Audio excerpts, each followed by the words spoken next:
Hello, I am Johnson Lawal, and I'm glad to welcome you to Praying Workforce, a platform where I share with all those who are involved in one form of legitimate endeavor or the other biblical principles that will help them in their endeavors and also establish them in the will of God for their lives.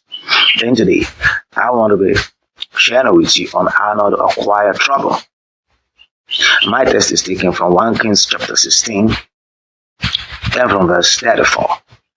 It says, in Ahab's time, Hiel of Bethel rebuilt Jericho.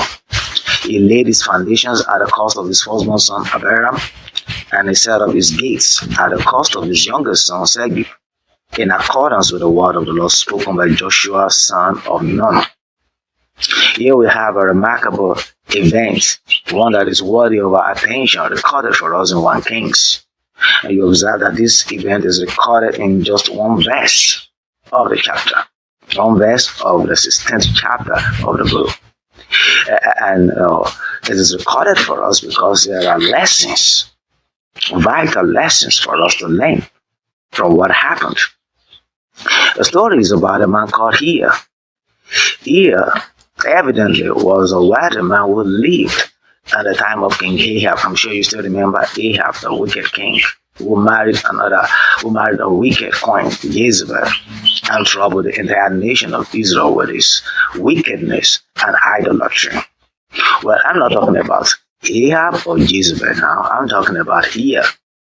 Hiel, as I said, was a very wealthy man. I mean, it takes a wealthy man to build a city. This man rebuilt the city of Jericho. And what's wrong with rebuilding a city like that? I mean, that was a noble thought. That was a thoughtful thing that the man did, to rebuild a city. All right. No, I mean, when you build a city, you're providing accommodation for hundreds of thousands or millions of people. That's what you're doing. You are also providing jobs for millions, or if not more, of people. All right, so it's a noble thing. And this man, he had enough resources to rebuild that city. But the problem was that the city of Jericho was not meant to be rebuilt. Why was it not meant to be rebuilt? It was not meant to be rebuilt because there was a curse hanging on the city. You see, as we're told in the Bible, when God brought his people Israel out of Egypt in order to occupy Canaan, the city of Jericho was one of those cities standing in their way.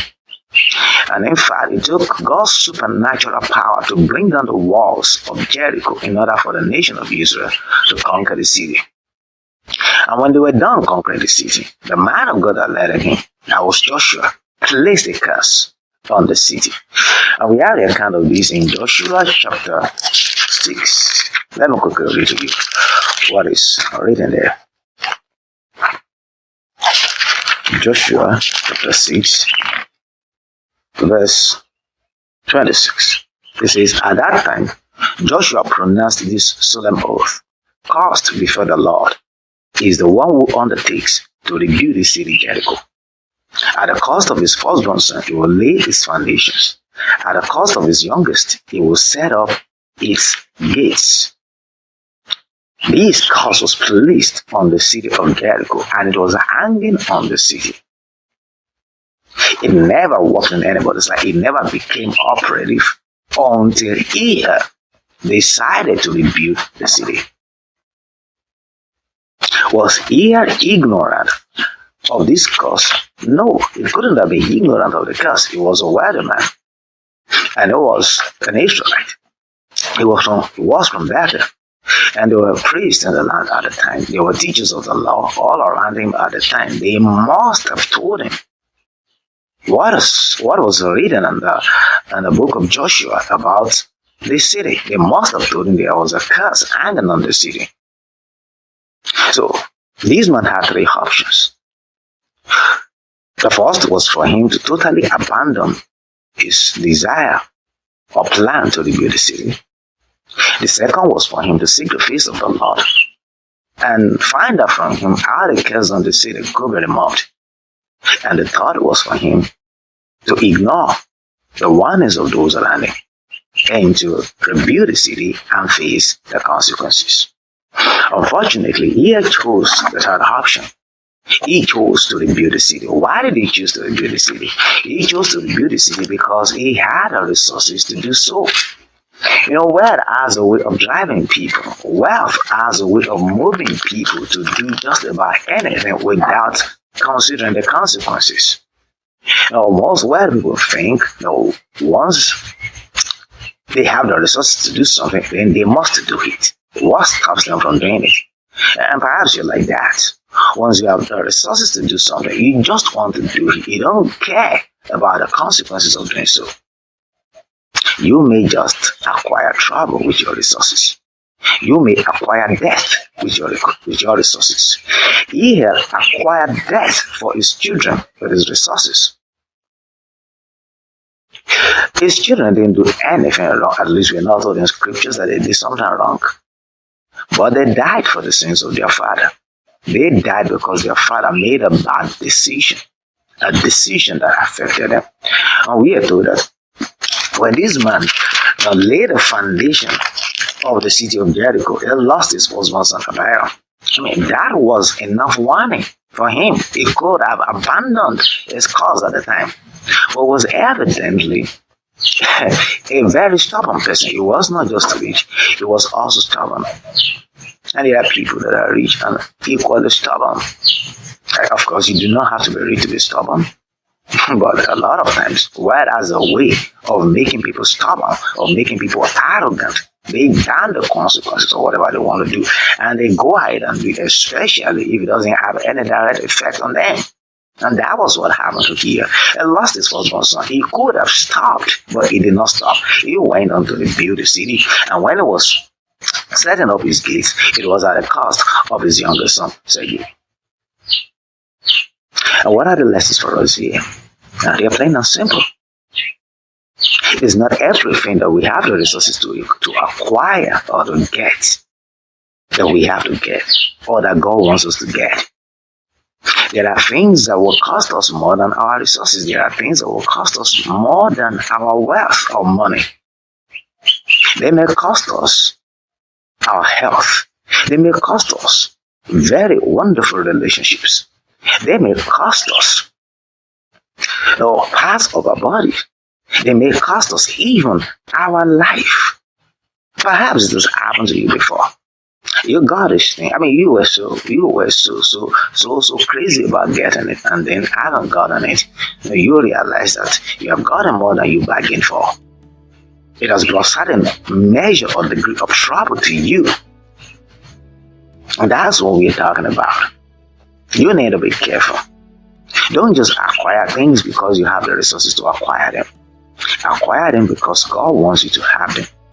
So anything that the word of God clearly speaks against, do not expend your resources on it. Do not use your resources to acquire anything the word of God speaks against. Do not use your resources to get involved in a relationship or to maintain a relationship that God speaks against. You may just be acquiring trouble for yourself with your resources. Then before you get anything, however little it may be, speak to God about it. The Bible says, trust in the Lord with all your heart. Lean not on your own understanding. In all your ways, acknowledge Him, and He shall direct your path. Don't be wise in your eyes. Alright? Whatever you want to do, commit it to God. Ask Him to guide you. Ask Him to lead you. Ask Him to reveal His way to you about it. So that you will not end up buying trouble with your money. This is important. And then learn to heed warnings. Learn to heed warnings. When people warn us about things we want to get away, about things we want to acquire, we need to pay attention. And that, of course, doesn't mean that when somebody warns us about not getting something or about getting something, we must definitely or we don't need what we want to get, or we don't have to acquire that thing. We just have to abandon our desire to acquire that thing. No, that's not what I'm talking about. But when people warn us, God is giving us an opportunity to look carefully at what we want to do. To count the cost, to see if we are up to it. And that's the essence of receiving warnings.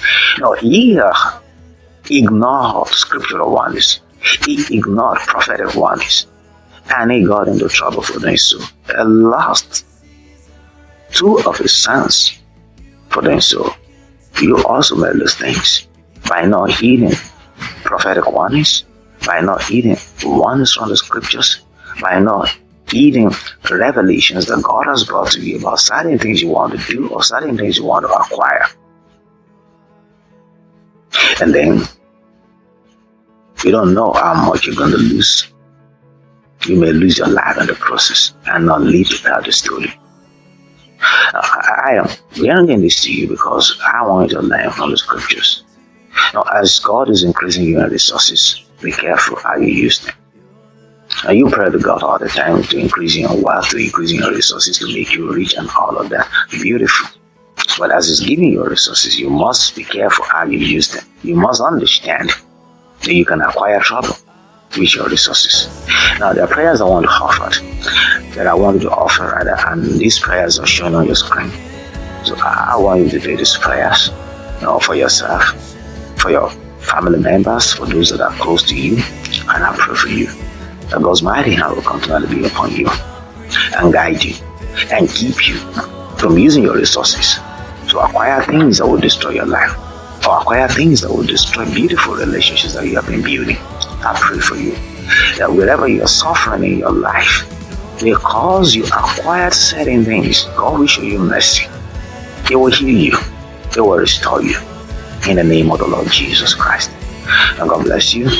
You can visit our website, abcministryng.com or aletiapool.com. Now you find this showing on your screen.